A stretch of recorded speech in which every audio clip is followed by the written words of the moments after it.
Le Mexique a adopté une loi qui limitera les activités des organismes étrangers d'application de la loi dans le pays.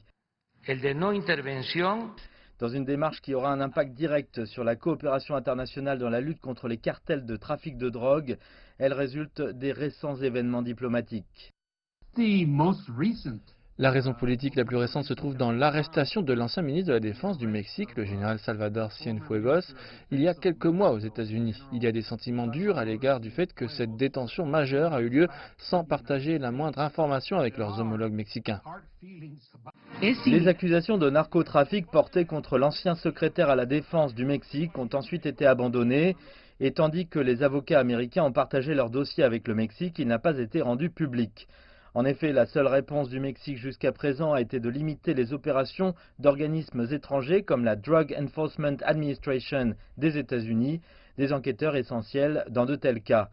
Les forces de l'ordre étrangères doivent maintenant demander la permission d'opérer sur le sol mexicain et partager leurs conclusions d'enquête complète avec les autorités du pays et les dépouiller de l'immunité s'ils commettent des crimes.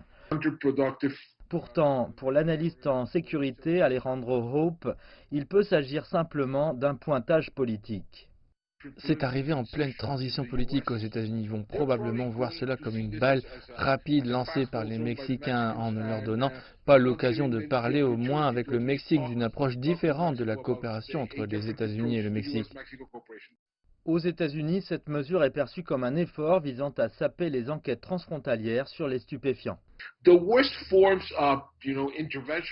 La pire intervention des agences de renseignement américaines ne se produit probablement pas sur le terrain. Il s'agit de communications interceptées qui peuvent être effectuées à l'extérieur du territoire mexicain. Donc, cette loi n'aide pas vraiment dans ce domaine. Alors que le président élu Joe Biden n'a pas fait de commentaires, le sénateur du Texas Ted Cruz s'est dit furieux, décrivant cette décision comme une menace pour la sécurité nationale.